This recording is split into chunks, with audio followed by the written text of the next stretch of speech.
ប្អូនស្រីពួកយើងនៅទីនេះល្អទេចាបងកុំកាត់ច្រើនពេកជីក្មេងស្រីទៅណាមកណាវាគ្រោះថ្នាក់ណាស់នៅជាមួយមីងនឹងហើយចាអរគុណមីងពួកខ្ញុំនៅទីនេះចាស់ពួកខ្ញុំនឹងជួយធ្វើការមីងផងដែរណាមីងប្អូនអាយុតិចជាងបងច្រើនណាស់មិនក៏ហៅបងថាចឹងនេះទៅវិញចឹងមិនព្រោះទេណាវាយ៉ាងម៉េចប្រកាន់ណាស់មែនទេតែយើងចង់ហៅនាងដូចជាអ្នកបម្រើនឹងទៅគោរពស្អីតែចឹងណាបងក៏នៅតែជាអ្នកជួយមើលថែប្អូនដែរគាត់តែចេះគោរពតើបើឃើញសំរុំនឹងមិនមានបាបមិនស្ដាប់ទេធុញណាថ្ងៃត្រង់ទៅហើយបេះផ្កាឆាប់មកលឿនឡើងនាងល្ងងគ្មានម៉ែឪរឿងនាងរស់នៅជាមួយគេនិទានអំពីក្មេងស្រីកំសត់2នាក់ជាក្មេងកំព្រាបន្ទាប់ពីឪពុកម្ដាយស្លាប់ចោលពួកគេគ្មានទីពឹងទេហេតុនេះពួកគេក៏បានផ្សងព្រេងទៅគ្រប់ទិសទី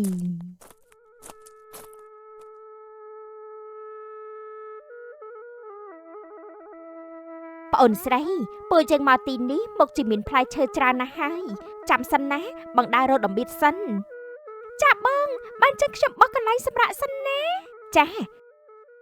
អូឈប់សិនប្អូនមើលចោះមានដានជើងអណ្ដែតខាងមុខអាចមានទឹកមិនខានទេពួកយើងទៅមើលទៅអូនចាបងក្មេងតូចទាំងពីរដើរបានបន្តិចប៉ាត់ជាមានត្រពាំងមែនហេតុនេះមលីលាជាបងស្រីក៏បាននិយាយថាប្អូនស្រីពួកយើងមានសង្ឃឹមហើយទីនេះមុខជាមានត្រីនិងមានខ្យងក្តាមមិនខានទេបានចឹងពួកយើងចោះរៀបខ្យងទៅបងចាប្រយ័ត្នផងណាចាបងក្មេងទាំងពីររាវខ្យងចាប់ក្តាមបានជាច្រើនបន្ទាប់ពីនោះពួកគេក៏បានចំអិនដើម្បីចំអែតក្រពះពេលនោះពួកគេមិនដឹងទេថាក្លិនដុតឈ្ងុយនៃខ្យងដុតក៏បានទៅដល់មនុស្សម្នាក់អ្នកណាគេធ្វើអីចិត្តនេះមែនទេបានជាមានក្លិនឈ្ងុយយ៉ាងនេះនោះអើយក្លៀនខ្លាំងណាស់មេធ្មប់ចាស់នេះមិនដែលស្គាល់ក្លិនដែលឈ្ងុយបែបនោះឡើយហេតុនេះយាយធ្មប់ក៏ដើររកហើយរកទៀតតាមក្លិនរហូតទាល់តែជឿ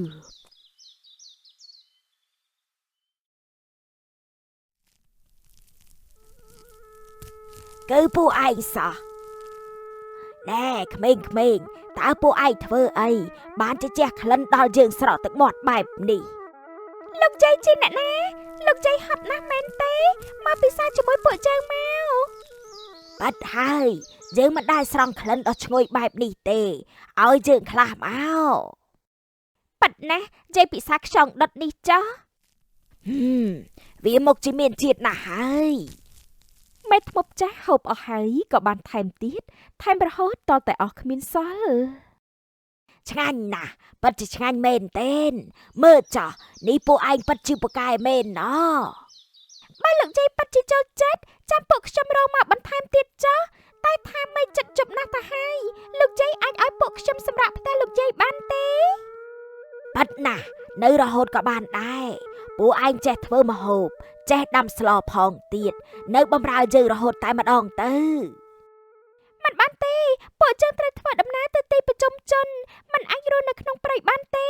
គួរឲ្យខ្លាចណាស់កុំនិយាយច្រើនពេកឬមួយចង់ត្រូវសัตว์ស៊ីនោះទៅជាមួយយើងភ្លាមទៅពួកឯងត្រូវបំរើយើង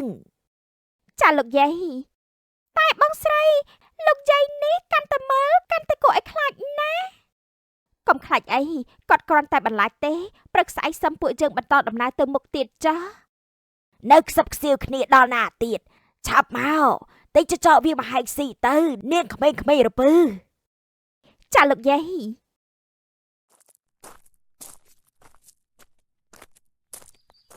ក្មេងស្រីទាំងពីរបានរស់នៅជាមួយមេធ្មប់បម្រើកិច្ចការគ្រប់យ៉ាងហើយក៏ត្រូវមេធ្មប់ធ្វើបាបសពយ៉ាងផងដែរនាងនេះយកសពតយើងទៅបោកផងហើយកុំភ្លេចជីកដំឡូងមកដុតនិងបេះស្លាទុំទុកឲ្យយើងទៅពីចុកមាត់ផងឮទេតែលោកយាយខ្ញុំទឹកតែធ្វើឲ្យទេណាអ្នកណាគេឲ្យឯងតមាត់មើលដាក់មួយក្បាលមើលមេធ្មប់កាចហើយក៏មាត់មិនពីរោះដែរមើលចោះ គាត់យកដំបងវាក្បាលស្រីគង់ឡើងហូរឈាមតែម្ដងឈឺណាស់ឈឺខ្លាំងណាស់បើឈឺហើយមកទៅធ្វើការទៅតិចដាក់ថែមឥឡូវហ្នឹង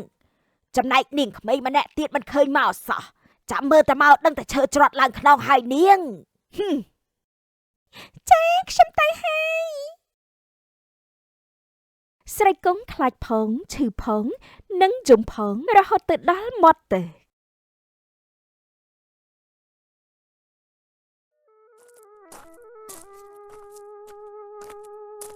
ឈឺណាស់តើបងស្រីទៅណាទៅបងពេលនេះខ្ញុំឈឺណាស់មកជួយខ្ញុំផងទៅ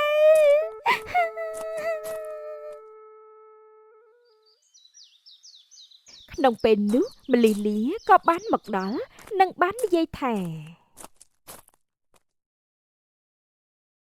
ប្អូនស្រីប្អូនកើតអីហ្នឹងបងស្រីខ្ញុំឈឺណាស់ជ័យចាស់នោះវាខ្ញុំណាបងបថោឈឺណាស់មែនទេចាំមើលបងបាត់ថ្នាំឲ្យអូនណាមែនហើយបងបាត់ធ្វើក្បូនមួយពួកយើងឆាប់រត់គេចខ្លួនទៅមែនទេខ្ញុំស្មានថាបងមិនចង់ចាក់ចេញតាអ្នកណាថានោះទីនេះគួរឲ្យខ្លាចណាស់ឮតែសំឡេងឆ្កែចចោសំឡេងព្រីស្រែកយំហើយជ័យចាស់ម្នាក់នេះក៏កំណាចទៀតមែនហើយតោះពួកយើងជិះក្បូនទៅផ្ទះអ្នកស្រុកទៅបងចាបងអូនស្រីឆាប់ឡើងក្មេងទាំងពីរបានមនីគេចេញយ៉ាងលឿនធ្វើឲ្យមេធ្មប់តាមរកមិនឃើញសោះឡើយហើយពួកគេក៏បានទៅដល់ភូមិមួយនៅផ្ទះមីងជីហូជំរាបសួរមីងពួកខ្ញុំស្រេកទឹកណាស់តើពួកខ្ញុំអាចសុំទឹកហូបផងបានទេមីងណែក្មេងៗទៅណាមកណានឹងមិនក៏មកសុំទានទីនេះពួកឯងគ្មានឪម៉ែទេអីមីងពួកខ្ញុំជាកូនកំព្រាគ្មានទិសដៅទេពួកខ្ញុំគ្មានឪពុកម្ដាយមែនហើយសូមមេត្តាឲ្យពួកយើងហូបទឹកផងបានទេឮបែបនេះហើយមីងជីហូក៏បានគិតថាក៏ម្យ៉ាងដែរប្តីប្រពន្ធពួកខ្ញុំគ្មានកូនទេបើបានក្មេងនេះមកជួយការងារក៏ល្អដែរមិនអីទេមីងបើមីងមិនឲ្យទឹកក៏ខ្ញុំមិនថាអីដែរខ្ញុំលាហើយកុំតន់ទៅអីណែមីងនេះគ្មានកូនទេមកនៅជាមួយមីងតែម្ដងទៅចាំមីងចិញ្ចឹមណាក់ក្មួយតែប៉ាត់មែនទេមីងគឺមែនហើយមីងអុកសុកណាស់តែថាមីងគ្មានកូនទេមីងចង់បានកូនណាស់សុកក៏បានកូនដល់ទៅ2អញ្ចឹងមីងរភើបណាស់ប្អូនស្រីពួកយើងនៅទីនេះល្អទេចាបងកុំគិតច្រើនពេកជីក្មេងស្រីទៅណាមកណាវាគ្រោះថ្នាក់ណាស់នៅជាមួយមីងនឹងហើយចាអរគុណមីងពួកខ្ញុំនៅទីនេះចាស់ពួកខ្ញុំនឹងជួយធ្វើការមីងផងដែរណាមីងចាកូនណែកូនណាឈ្មោះអើយឈ្មោះអីចេះមីងខ្ញុំឈ្មោះម៉ាលីលាចំណែកប្អូនស្រីខ្ញុំឈ្មោះម៉ាលីរួតហៅស្រីកុងណាមីងចាកូនណែតោះទៅងូតទឹកទៅហើយព្រះអើយមើលចោះខោអាវចាស់អស់ហើយចាំម៉ែទិញថ្មីឲ្យណាចាប់ពីពេលនោះមកមីងជីហូបនិងពូបូរីក៏មើលថែចិញ្ចឹមបីបាច់ពួកគេបានយ៉ាងល្អ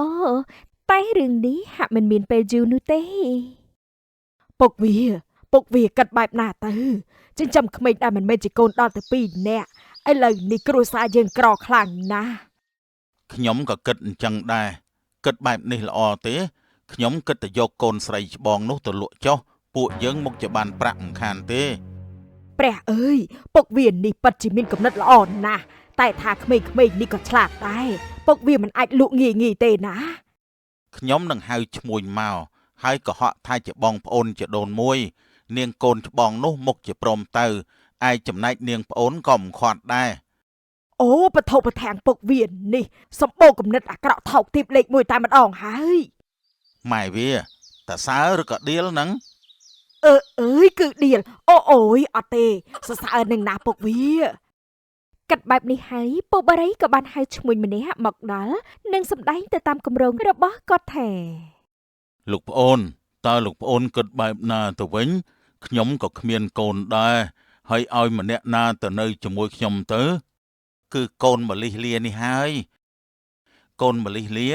ពុកនឹងឲ្យកូនទៅនៅជាមួយអ៊ំហើយណាទីនោះកូនមុខជារស់នៅបានស្រួលជាមិនខានទេ ពុកមានន័យថាពួកយើងត្រូវបែកគ្នាហើយមែនទេ កុំបារម្ភអីគាត់ក៏ជាអ៊ំកូនដែរតើពួកកូននៅតែបានជួបគ្នាដដែលទេហើយក៏អាចទៅលេងគ្នាទៅវិញទៅមកបានដែរ មែនហើយកុំខ្លាចបែកគ្នាពេកអីណាមួយម៉ែក្រណាស់ម៉ែមិនអាចចិញ្ចឹមកូនបានម្ដងពីរតទៅទៀតទេមានតែចៃគ្នាចិញ្ចឹមប៉ុណ្ណោះណា មែនហើយលបងយកម្លិះលាទៅចុះតោះកូន កុំអីកុំអីកុំយកបងស្រីទៅអីខ្ញុំមិនចង់បែកគ្នាទេកុំចឹងអីកូនពួកកូនមិនបែកគ្នារហូតឯណាចាំតនេម៉ែនឹងនាំកូនទៅជួបកូនម្លិះលាប្រកាសណាប្អូនស្រីថែខ្លួនណាបងនៅផ្ញើសម្បត្តិឲ្យប្អូនឲ្យបានញឹកញាប់កុំភ្លេចចាំបងណាឮទេចាបងស្រីខ្ញុំនឹងរងចាំបងទីនេះមិនទៅណាទេបងសន្យាត្រូវផ្ញើសម្បត្តិឲ្យខ្ញុំមួយសប្តាហ៍ម្ដងលើទេចាបានបងលីហើយណាប្អូនស្រី បាទលោកប្អូននេះប្រាក់ខ្ញុំលាហើយណាតោះម្លិះលាទៅជាមួយអ៊ំទៅ ហេតុអីក៏ជូនប្រាក់មានន័យបែបណាទៅវិញទៅពុកម៉ែស្រីគង់ហាក់មានការងឿងឆ្ងល់ណាស់អំពីរឿងនេះមីងជីហុបឃើញហើយក៏បានប្រញាប់ដេញពូជាវឲ្យចេញយ៉ាងលឿនដើម្បីកុំឲ្យបែកការណែលបងទៅចោះឆាប់ឡើងណា បាទ លីហើយណាម្លិះរួតកុំភ្លេចចាំសម្បត្តិបងណាឮទេចាបងស្រីកុំភ្លេចមកលេងខ្ញុំផងណា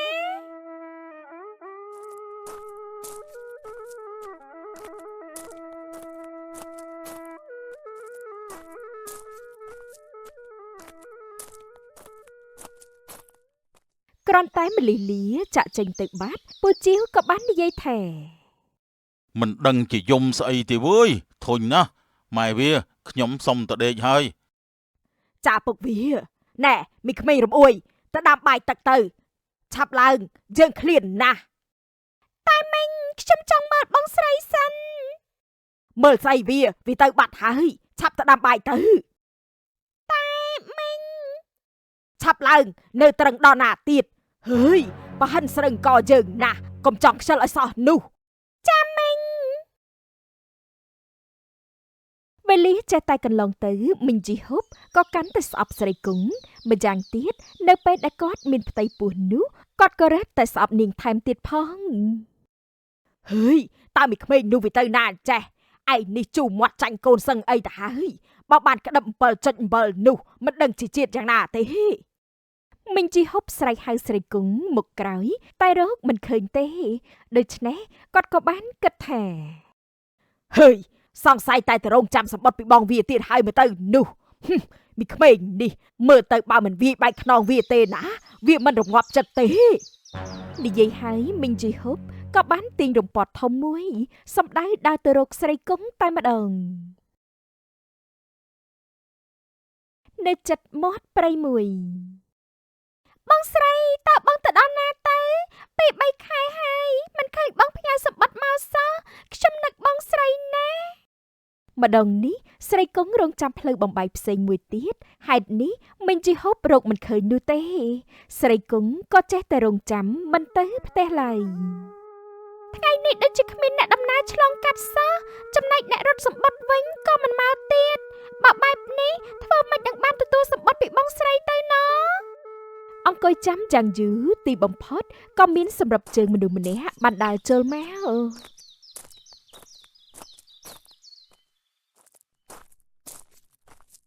សួស្ដីក្មេងតូចតើឯងកំពុងតែរងចាំអ្នកណាមែនទេចាមែនហើយតើឯងជាអ្នកណាទៅហើយមកពីណាដែរខ្ញុំមកពីឆ្ងាយណាស់ដើម្បីរៀនសូត្រពីលោកគ្រូហើយខ្ញុំក៏កំពុងតែដងទឹកឲ្យលោកគ្រូផងដែរមានន័យថាឪពុកម្ដាយរបស់ឯងបានបញ្ជូនឲ្យឯងមករៀនមែនទេខ្ញុំចង់រៀនដូចជាឯងណាមែនហើយចុះឪពុកម្ដាយឯងទៅណាទៅពួកគាត់មិនឲ្យឯងរៀនទេមែនទេខ្ញុំអត់មានឪពុកម្ដាយទេសប្តាហ៍ថ្ងៃខ្ញុំរស់នៅជាមួយនឹងគេហើយគាត់ក៏មិនអនុញ្ញាតឲ្យខ្ញុំរៀនដែររស់នៅជាមួយគេពិបាកណាស់មែនទេចាអត់អីទេមានសាច់មានយំជារឿងធម្មតាអន្តា គ្រាន់តែថាខ្ញុំនឹកបងស្រីខ្ញុំណារាល់ថ្ងៃពេលដែលខ្ញុំនឹកគាត់គឺខ្ញុំពិបាកចិត្តណាស់ខ្ញុំចង់ជួបគាត់ណាមើលទៅឯងឆ្លាតណាស់ហើយក៏ចេះដឹងគុណទៀតថែមទាំងមានក្តីស្រឡាញ់ទៀតផង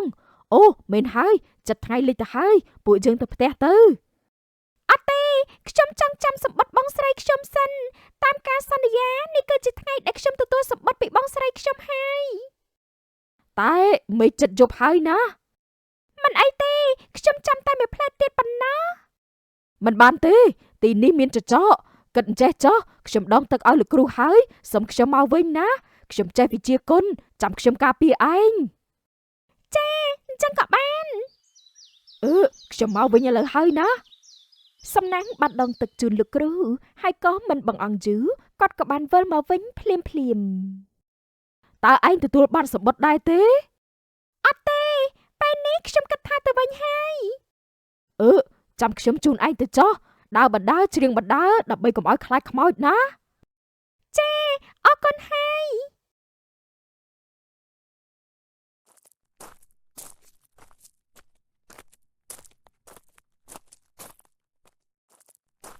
ក្មេងទាំងពីរដើរផងច្រៀងផងរហូតដល់ផ្ទះវិញតែថែមមិនជីហូបដូចជាមិនរងាប់កំហឹងឡើយ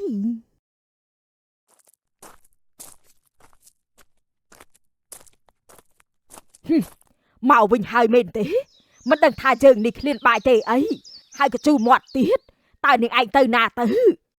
ខ្ញុំចាំសម្បត្តិបងស្រីណាម៉ែយើងថាកុំអោយចាំមិនក៏ក្បាលរឹងម្លេះហ่า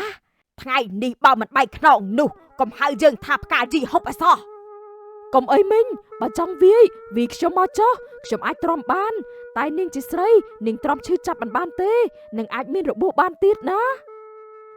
បានហើយយើងនឹងវាយពួកឯងទាំងពីរតែម្ដងនេះណែអើយឈឺណាស់អើយឈឺណាស់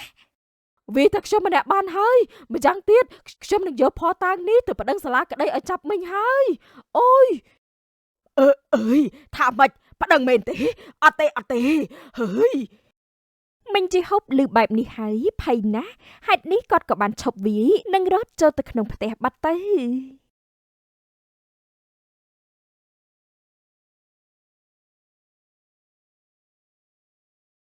ចាំណាបើគាត់វាយឯងត្រូវតែនិយាយថាប្តឹងនោះគាត់លេងវាយឯងហើយព្រោះការធ្វើអំពើហិង្សាលើកុមារគឺជារឿងដែលខុសច្បាប់បានរៀនសូត្រដូចឯងពិតជាបានដឹងបានចេះមែនអរគុណណាស់ថ្ងៃក្រោយខ្ញុំនឹងធ្វើតាមមិនខានទេបាទឥឡូវខ្ញុំលាហើយថ្ងៃក្រោយជួបគ្នាណាចា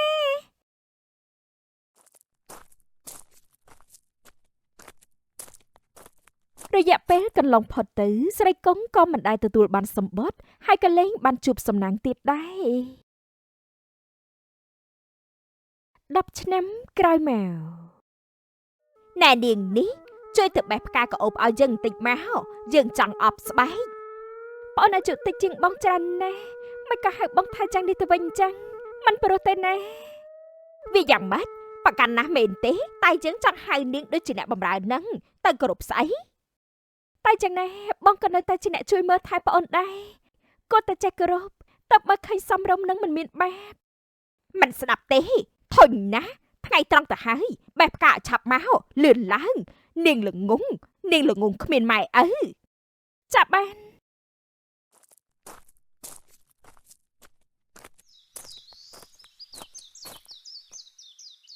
នៅពេលដែលស្រីគង់ចាក់ចេញផុតទៅពូបារីនិងមីងជីហុបក៏បានដែរចូលមកប្រើនាងតាណានឹងកូនស្រីគឺឲ្យវាទៅបេះផ្កាកោបនិងឬឈើកោបមកអប់ស្បែកឲ្យកោបរាល់ថ្ងៃមកអប់ស្បែកឲ្យកោបសម្រាប់ថ្ងៃបុណ្យភូមិនឹងណាពកកូននេះចេះថែសម្រស់ដូចម៉ែអញ្ចឹងណោះមិនយូរទេកូនមុខជាបានប្តីជាសេដ្ឋីអុកញ៉ាប្រកាសណាស់ចាម៉ែជួនគ្នានោះកំពុងតែនិយាយដោយក្តីរីករាយនេះម៉ែធ្មប់ក៏បានមកដល់ល្មមនាចំពោះមុខពួកគេនាងក្មេងនោះនៅទីនេះសោះយើងតាមរយូរហើយម្ដងនេះយើងមិនឲ្យនាងរួចខ្លួនទេនាងកំហូចតើយាយនេះមកពីណានឹងអីក៏អាក្រក់ម្ល៉េះហើយស្អុយទៀតតើយាយមានការអីបានជាមកដល់ទីនេះ ហើយមិនក៏ពំមកជាមួយកំហឹងអីខ្លាំងម្ល៉េះ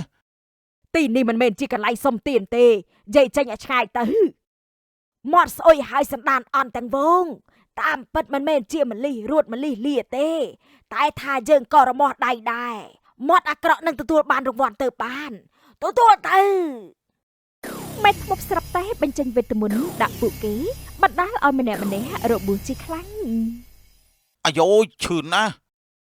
អូយឈឺណាស់អូយឈឺណាស់នាងមកជុលពេកក៏កាច់ខុសខើដែរឃើញមានឱកាសល្អក៏ជុកដំបងវាយាយធ្មប់តតែស្លាប់តែម្ដងហើយគួរឲ្យរំខានណាស់ងាប់ទៅយាយកចាអូយឈឺណាស់ហើយឈឺណាស់ចាំមើលចោះនាងក្មេងនេះនឹងចាប់បណ្ដាសារបស់យើងនាងគ្មានថ្ងៃមានប្តីនឹងគេទេកូនធ្វើបានល្អណាស់តាមពិតវានេះសំតែអញ្ចឹងហើយតែម៉ែតែកូនអាចមានប្តីនឹងគេទេកូនភ័យណាស់ មិនអាចទេកូនព្រោះនាងជាបិសាចវាសមស្លាប់ចំណែកប្រដាសាក៏មិនកើតឡើងដែរ ចៃដន្យណាស់ព្រះបុត្រានិងនារីម្នាក់ក៏បានយាងមកដល់ តែនេះជាកូនលោកមែនទេយើងសពប្រតិនឹងកូនស្រីលោកយូរមកហើយសូមថ្វាយបង្គំព្រះបុត្រាកូនមើលចុះព្រះបុត្រាមែនទេទ្រង់យាងមកទៅដឹងកូនទេដឹងមែនហើយសំណាងមកហើយពុកវាព្រះអើយខ្ញុំនឹងមានប្តីជាព្រះបុត្រាមែនទេពុកម៉ែកូនរំភើបពេកណាស់ពូបរីមិញផ្កាជីហូបសុខសប្បាយទេតើនាងជាអ្នកណាមិនក៏ស្គាល់ពួកយើងបានច្បាស់ម្ល៉េះជាក្មេងស្រីដែលពូមិញបោកលក់យកប្រាក់នោះអីម្លិះលៀនណាមិញពូមិនចាំទេមែនទេថាម៉េចគឺនាងមែនទេចង់មិនក៏អាចរួចខ្លួនមកបានបរោះនោះត្រូវចាប់ខ្លួនហើយចំណែកខ្ញុំក៏មានបរោះម្នាក់បានជួយហើយពេលនេះខ្ញុំក៏មានគ្រួសារដែរគ្រាន់តែមានប្តីក៏អួតដែរមែនទេប៉ាត់មែនហើយយើងក៏មានប្តីដែរហើយជាព្រះបុត្រាទៀតផងមិនឃើញទេមែនទេ តែយើងមិនទាន់បញ្ជាក់ទេថាជានាងយើងត្រូវការតែម្លិះរួតតែប៉ុណ្ណោះ មិនក៏បែបនេះមិនសមទេនាងនោះវាមិនស្អាតហើយក៏មិនសមនឹងទ្រង់ដែរកូនខ្ញុំម្ចាស់ទៅផ្សំជាងមិញតែងតែធ្វើបាបប្អូនខ្ញុំណាស់មែនទេបើប៉ិតមែនតើវាយ៉ាងម៉េចយើងចង់ផ្ទះទាំងនាងផងក៏បានបើខ្លាំងប្តីនាងនៅណាទៅមិនក៏មិនឃើញមកជួយនោះគាត់ជាមន្ត្រីក្នុងរាជវាំងហើយពួកនេះក៏ដល់ពេលត្រូវតែទទួលទោសដែរ ពីបាត់ជួញដូរមនុស្សមែនទេមិនបានទេពួកយើងអត់មានខុសទេណា មែនហើយនាងថយឲ្យឆ្ងាយទៅនាងរមើលគុណ ពួកអ្នកពិតជារញ៉េរញ៉ៃណាស់ចិត្តអាក្រក់ជួញដូរមនុស្សនិងវាយធ្វើបាបក្មេងស្រីទុនខ្សោយទៀតដូច្នេះចូលពួកអ្នកទៅទទួលការអប់រំនៅសាលាក្តីចុះកុំអីព្រះអង្គ ម៉ែកូននៅកំមុំបែរជាចូលសាលាក្តីមែនទេកូនខ្មាស់គេណាស់បើបែបនោះប្រុសមុខជាមិនមើលកូនទេបានហើយថ្លង់ណាស់ខ្លាចតែអត់ប្តីមិនឃើញថាចូលសាលាក្តីតែគ្រួសារទេអីព្រះបុត្រាគឺជាក្មេងប្រុសកាលពី10ឆ្នាំមុនរឿងអីថាទ្រង់មិនជ្រាបសម្ដានគ្រួសារនេះនោះពួកគេសំតែទទួលការអប់រំបែបនេះហើយ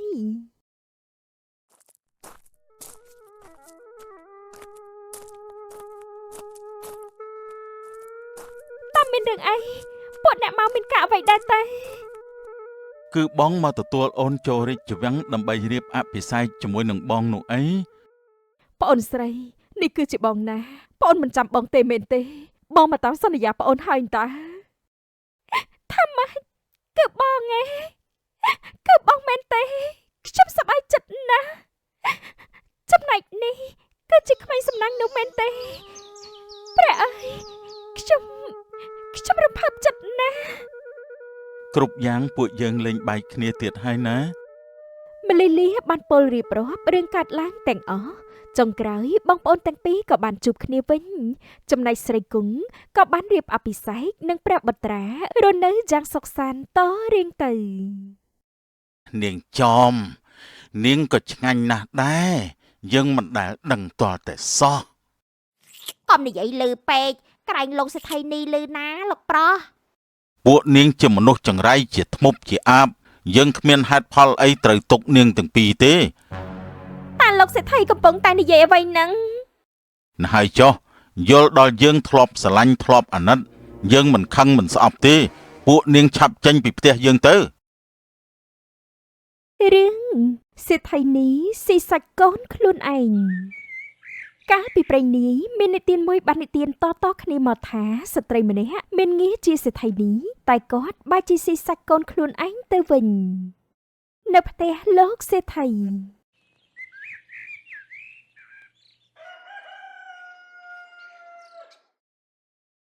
អូនភួងមាលា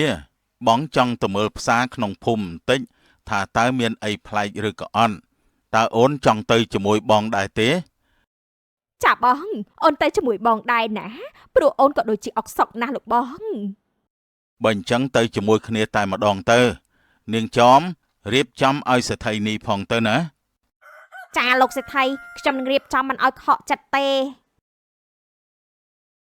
តាមពិតលោកសេដ្ឋីម្នាក់នេះជាបរិះល្អណាស់តោះថាគាត់ខលខូចផងដែរដូច្នេះសេដ្ឋីនេះភូមិលាមិនដែលឲ្យប្តីចេញផុតពីក្រសែភ្នែកទេនាងចំតាមឲ្យជាប់ហើយជួយមើលផងបើមានស្រីណាហ៊ានតែឲ្យភ្នែកប្រាប់យើងភ្លាមឮទេយើងនឹងចាត់ការនាងនោះចាលោកសេដ្ឋីនេះຕົកចិត្តលើនឹងចំចោះធានាថាគ្មានអ្នកណាអាចសម្លឹងឬក៏ដាក់ស្នេហ៍លោកសេដ្ឋីបានទេ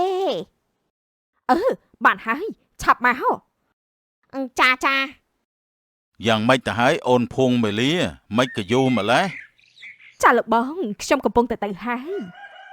លោកសេដ្ឋីនិងសេដ្ឋីនេះបានដើរមើលដំណាំចំការអ្នកភូមិនិងទៅផ្សារទិញអីវ៉ាន់បានមួយចំនួនធំលុះថ្ងៃត្រង់បន្តិចក៏វិលមកផ្ទះវិញនៅតាមផ្លូវបងអូនស្រីឆាប់ឡើងបើពួកយើងជួការតែបន្តិចណាផ្សារមុខជាស្កាត់មនុស្សអស់មិនខានទេចាបងស្រីតែបងស្រីខ្ញុំដូចជាធ្ងន់ណាស់ពួកយើងសម្រាប់សិនបានទេមិនបានទេបងអូនស្រីពួកយើងត្រូវតែបញ្ញាប់ឆាប់ឡើងបើស្កាត់មនុស្សពួកយើងមកជាគ្មានអ្នកទិញផ្លែឈើទាំងនេះទេបងស្រីខ្ញុំមានកំណត់មួយទីនេះជាផ្លូវចេញចូលផ្សារបើពួកយើងខ្លាចទៅមិនតាន់អ្នកភូមិពួកយើងលក់ទីនេះហើយបងអូនគិតថាបានផលទេថ្ងៃក៏ខ្ពស់ណាស់ហើយពួកយើងគ្មានជំរើសទេបងស្រីចាប់បានបងធ្វើតាមបងអូនចុះចាបងតើពួកយើងរៀបចំលក់ទៅបងប្អូនទាំងពីរបានសម្រេចចិត្តលក់ផ្លែឈើនៅទីនេះហើយចោមសេដាបានបង្ហើរសម្លេងយ៉ាងគ្រលួចចេញមកអោបងប្អូនអើយផ្លែឈើមកដល់ហើយកុំនៅកន្តាយចូលមើលចូលភ្លក់ផ្លែឈើទុំដើមក្នុងពេលនោះលោកសេដ្ឋីក៏បានឮសម្លេងចោមសេដាល្វើយដូច្នេះគាត់ក៏បាននិយាយថាតើអ្នកណាគេមកប្រពៃនាយចិត្តនេះទំនងដូចជាមានរបស់ប្លែកតោះពួកយើងទៅមើល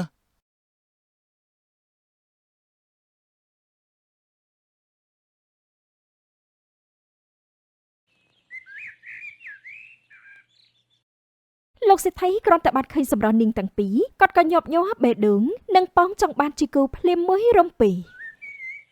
ពួកនាងលក់អ្វីដែរហ្នឹងសំលេងពីព្រោះដល់ហើយចាលោកសេដ្ឋីនេះពួកខ្ញុំទាំងពីរជាអ្នកលក់ផ្លែឈើលោកទាំងពីរមើលចាស់ទុំស្រស់ល្អណាស់លោកប្តីទិញតែផ្លែឈើបានហើយកុំគិតអ្វីផ្សេងពួកគេនៅក្មេងៗណាស់នាងទាំងពីរជាអ្នកស្រុកណាដែរយើងដូចជាមិនដាល់ឃើញសោះពួកខ្ញុំជាកូនកំព្រាគ្មានទិសដៅទេហើយពួកយើងជាអ្នកបេះផ្លែឈើព្រៃលក់តាមស្រុកណាលោកសេដ្ឋីពុទ្ធោអើយជាស្រីរាងកាយទន់ខ្សោយបែរជាចូលព្រៃផ្សងគ្រោះថ្នាក់បេះផ្លែឈើទៅវិញគួរឲ្យអាណិតណាស់លោកប្តីសេដ្ឋីនេះហាក់មានការប្រច័ណ្ឌតែគាត់ក៏ខំលាក់អារម្មណ៍មិនឲ្យប្តីដឹងនោះទេគិតចេះចោះបើអ្នកទាំងពីរមិនប្រកាន់ទេខ្ញុំនឹងយកធ្វើជាប្រពន្ធទាំងពីរអ្នកតែម្ដងតើយល់បែបណាដែរពួកខ្ញុំគ្មានទេប៉ងទេបានលោកសេដ្ឋីមេតាຕົកថាជាកតញ្ញូធំណាស់តែថាពួកខ្ញុំក៏ខ្លាចលោកសេដ្ឋីធ្វើបាបចិត្តដូចគ្នាកុំបារម្ភអីយើងនឹងឲ្យអ្នកទាំងពីររស់បានសុខសាន្តបំផុតមិនឲ្យលំបាកទេណាជឿយើងចុះបើបែបនោះបងប្អូនខ្ញុំទាំងពីរផ្ញើខ្លួននឹងលោកសេដ្ឋីហើយប្រសើរណាស់បើអញ្ចឹងពួកយើងទៅផ្ទះធំភ្លាមទៅ ហើយកំលក់ផ្លែឈើទៀតអីបំរើយើងតែមួយមុខទៅបានហើយ ចាលោកសេដ្ឋី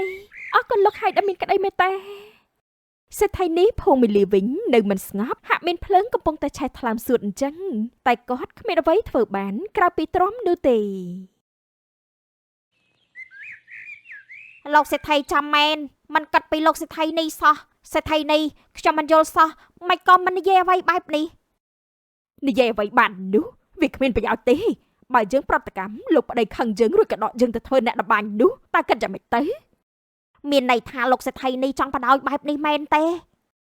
ចោះឯងគិតថាធ្វើបែបណានោះគឺខ្ញុំក៏មិនដឹងដែរនេះលោកហុងយើងខំតែចាំស្ដាប់អូយចាំខ្ញុំគិតមើលសិនតែពេលនេះពួកយើងទៅផ្ទះធំសិនទៅមកចាំកាលទៀត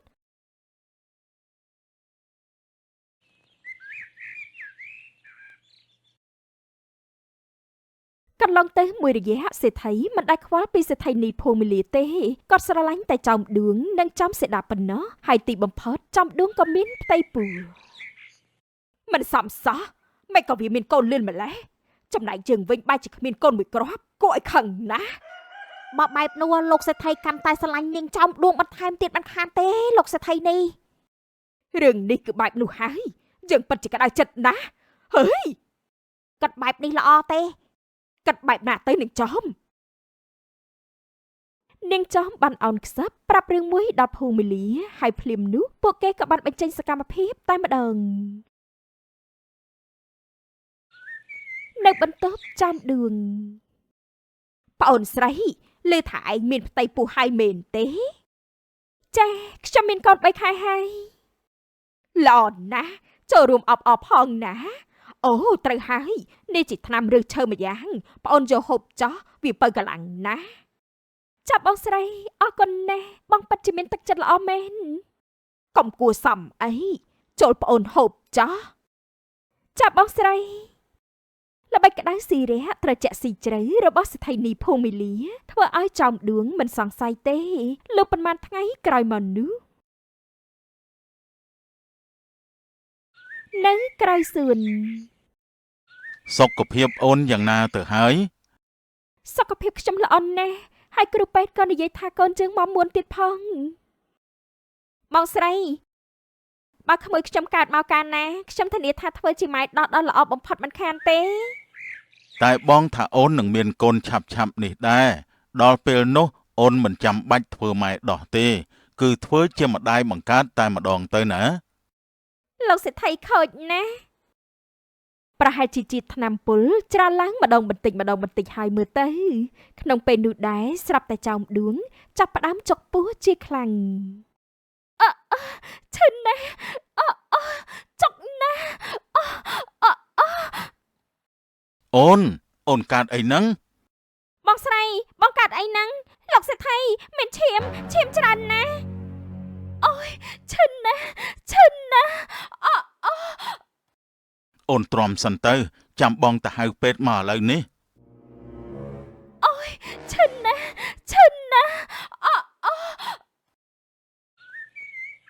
មិនថាពេទ្យព្យាយាមជួយឬផ្ដល់ឱសថយ៉ាងណាទេ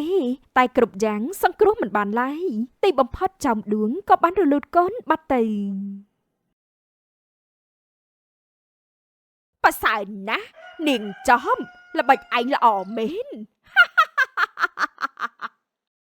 ចាលោកសេដ្ឋីនេះចាំមើលចោះឲ្យតែពួកវាមានកូនពេលណាគឺជ្រុះពេលនោះតែម្ដងហើយរឿងនេះគឺប្រកបណាស់ពេលវេលាចេះតែកន្លងទៅចំណែកចោមសេដាផងដែរក៏មានផ្ទៃពោះវិញម្ដងប៉ាសានណាទីបំផុតប្អូនមានផ្ទៃពោះហើយចាបងស្រីខ្ញុំដូចជាភ័យផងរំភើបផងណាបងចាការមានផ្ទៃពោះគឺអញ្ចឹងហើយកុំភ័យអីណាបងស្រីចាបង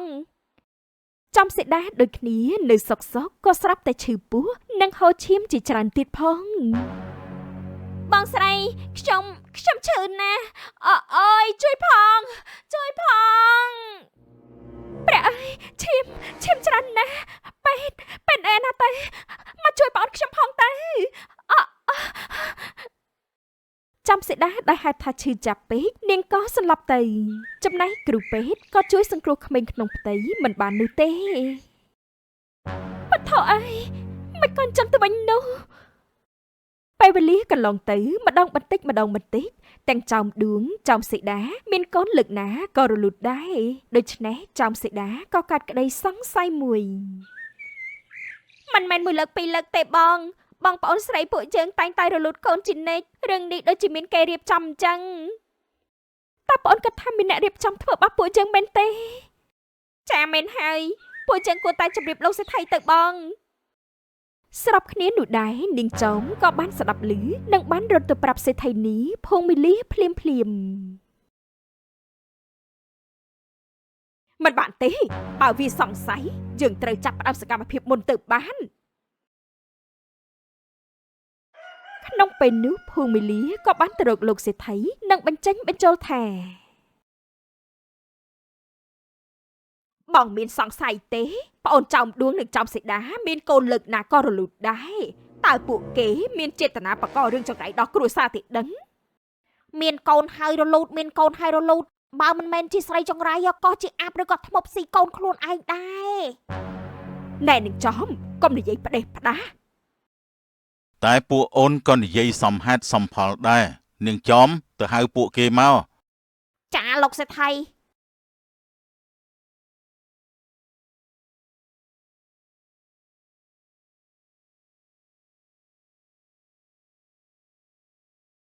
មួយរំពេចក្រោយមកពួកគេក៏បានមកដល់ចំពោះមុខលោកសេដ្ឋីហើយលោកសេដ្ឋីក៏បានពោលទាំងកំហឹងថា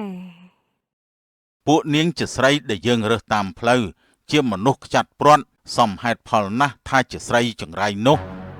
លោកសេដ្ឋីមិនក៏និយាយបែបនេះមិនព្រោះទេពួកនាងជាមនុស្សចង្រៃជាធ្មប់ជាអាបយើងគ្មានហេតុផលអីត្រូវទុកនាងទាំងពីរទេតែលោកសេដ្ឋីកំពុងតែនិយាយអ្វីហ្នឹង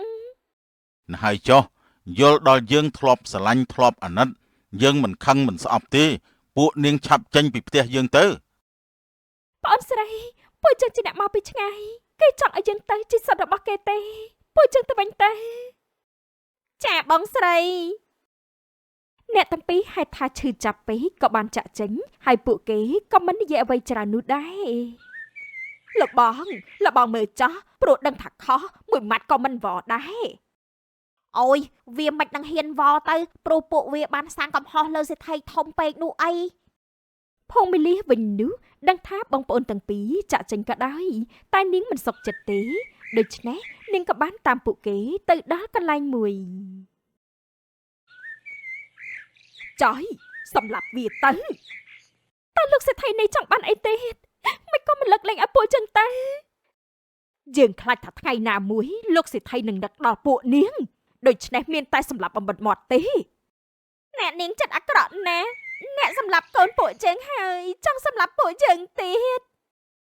មែនយើងមិនអោយអ្នកណាមកដណ្ដើមប្តីយើងទេវាឈឺជាងឆ្កៀលបេះដូងទៅទៀតកុំនិយាយច្រើនប្អូនស្រីតើពួកយើងតែសម្រាប់វាភ្លាមទៅអាចុយបាទងាប់ទៅដោយសារនីចុយមានកម្លាំងខ្លាំងទាំងចោមឌួងនិងចោមសេដាក៏បានស្លាប់ក្នុងគ្រានោះទៅល្អណាស់អាចុយដោយកំហឹងនៃការទទួលភាពអយុត្តិធម៌ចោមសេដាក៏បានពោលទាំងវេទនានាគ្រាចុងក្រោយថាក្តៅស៊ីរៈទៅជាក់ស៊ីជ្រៅមានចិត្តខូខើគ្មានក្តីមេត្តាយើងសូមដាក់បណ្ដាសាបើនាងមានកូនកាលណាហើយសាច់កូនឯងស៊ីតទៅចោលសម្រាប់វាទៅអាចុយបាទ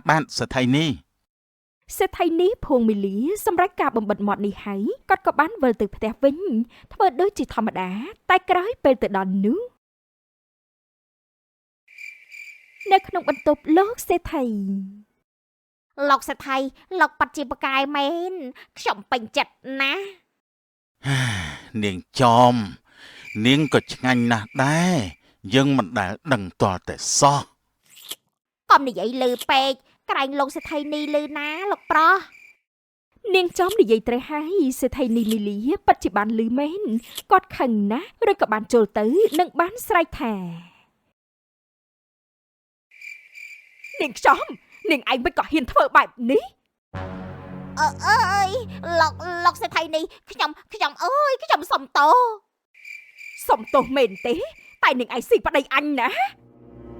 អូយខ្ញុំដឹងខុសហើយ ធុញណាស់វើយឆ្លោះតែគ្នា លោកបងនឹងហើយស៊ីមិនរើសមុខលោកមិនអាណិតចិត្តខ្ញុំទេអីអាណិតមកពីបងអាណិតតើតែនាងចំវាឲ្យដៃពេកប្រុសណាទ្រាំបាននោះនាងចំនាងឯងស្លាប់ប្រកបណាស់អើយ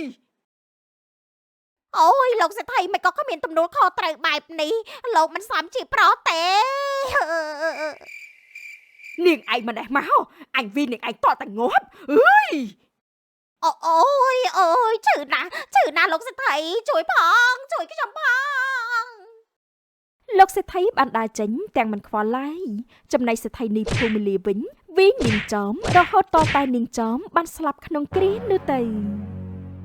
ព្រះអើយសេដ្ឋីនីសាហាវណាស់សំមុខហើយទៅងាប់ទៅនាងគិញគក់ចង់ស៊ីដំរីអាចយយកវាទៅដុតចោលទៅបាន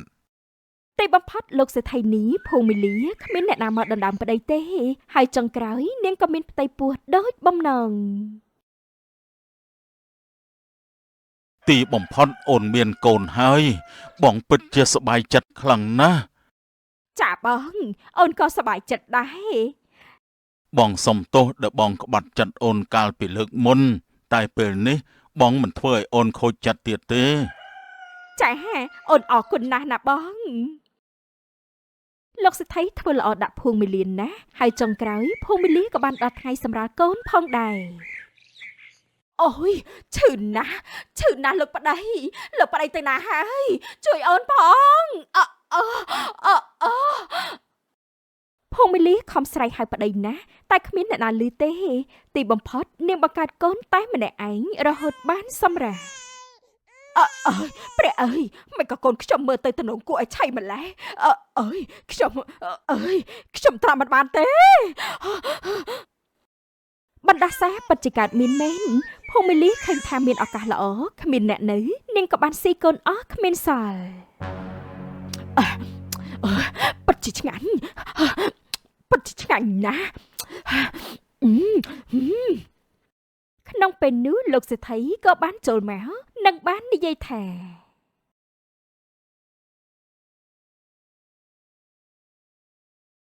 តើអូនយ៉ាងម៉េចទៅហើយលោកប្តីមិនក៏បងទៅតាមកកូនជាងខូចហើយណាបង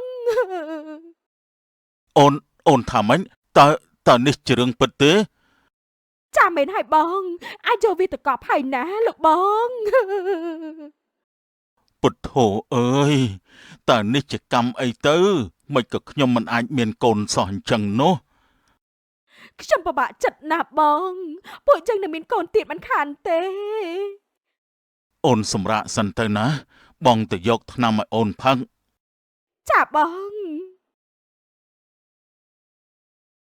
សេដ្ឋីនេះភូមិលាព្យាយាមលាក់បាំងខ្លួនស៊ីកូនខ្លួនឯងម្ដងហើយម្ដងទៀតលុំមានពេលមួយនោះនីចយក៏បាននិយាយប្រាប់ទៅកាន់លោកសេដ្ឋីលោកសេដ្ឋី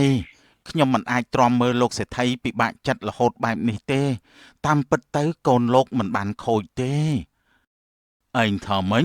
ចុះកូនយើងកើតអីទៅលោកសេដ្ឋីនេះមិនដូចមុនទេគាត់គឺជាអាបច្បាស់ណាស់ព្រោះគាត់តែងតែស៊ីកូនដែលបានកើតមកជានិច្ចអាចយឯងនិយាយផ្ដេសផ្ដោះស្អីហ្នឹងឯងជឿថាយើងវាយឯងទេលោកមិនជឿក៏ហើយចោះតែនេះគឺជាការពិតណាបើមិនជឿទេលោកពិសោធន៍មើលខ្លួនឯងទៅ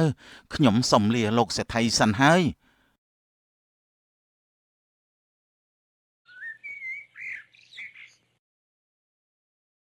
សេដ្ឋីនៅស្ងៀមមិននិយាយអ្វីទេហើយដល់ពេលមួយនោះសេដ្ឋីនេះក៏មានកូនម្នាក់ទៀតតើនេះជាការពិតទេឬក៏អាចយវាចេះតែនិយាយទេដឹងត្រូវហើយវាមិនដែលម្ដាយឯណាស៊ីកូនខ្លួនឯងនោះទេលោកសេដ្ឋីមិនជឿនីចយទេលើពេលរាត្រីការមកដល់សេដ្ឋីក៏ចាប់ផ្ដើមឆ្លងទន្លេហើយពេលនោះ កូនម៉ែសាច់កូនខ្ចីល្អណាស់ម៉ែមិនអាចទ្រាំបានទេម្ដងនេះដូចនេះចយនិយាយមែនលោកសេដ្ឋីក៏បានឃើញទាំងអស់ក្នុងពេលនោះគាត់ភ័យណាស់និងបានស្រែកមួយទំហឹងថាកូនខ្ញុំទេមិនពិតទេ លោកប្តីលោកប្តីខ្ញុំអត់ទេណាខ្ញុំអត់បានស៊ីកូនយើងទេលោកប្តី អាចយនិយាយជាការពិតមែនអូនសាហាវណាស់មិនក៏អូនស៊ីកូនខ្លួនឯងទៅវិញ លោកបងកំទៅណាបានជាលោកបងដឹងការប៉ັດទៅហើយនោះលោកបងកុំចង់រត់ចោលខ្ញុំឲ្យសោះណា អូនចង់ធ្វើអីហ្នឹងឬក៏អូនចង់ស៊ីបងម្នាក់ទៀតមែនទេបងមិននៅទីនេះទេ លោកបងចង់ទៅណាលោកបងមិនអាចទៅចោលខ្ញុំបានទេឆាប់ភ្លាមមកវិញភ្លាមមក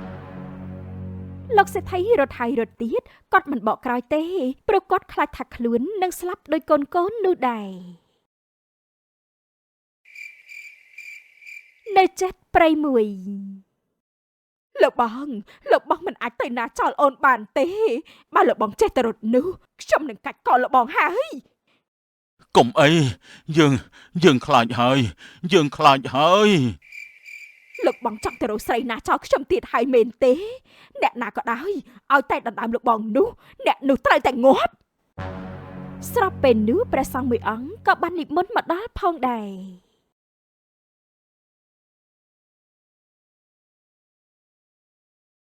បានហើយញោមឈប់ទៅណាបើមិនឈប់ទេញោមនឹងខ្លាយទៅជាប្រែតទាំងរស់ហើយព្រះដេចគុណក៏មកឈឺឆ្អាលអីនិមន្តចេញទៅ បដិជគុណ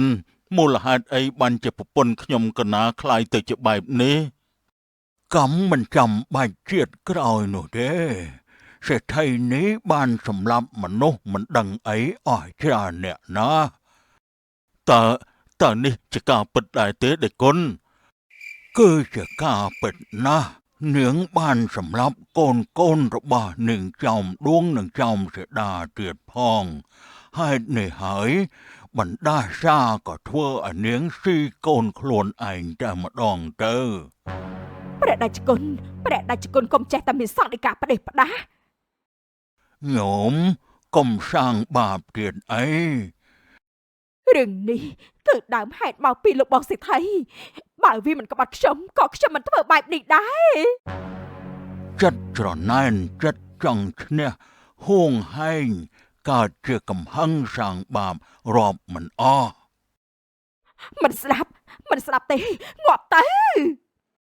ភូមិលីកម្មតកាយសហាយឡើងនឹងបំរុងតែសម្រាប់លោកសេដ្ឋីទៅហើយតែព្រះសង្ឃក៏បានសូត្រធម៌រហូតទីបំផុតភូមិលីក៏បានរលីក្នុងគ្រានោះទៅអត់ទេ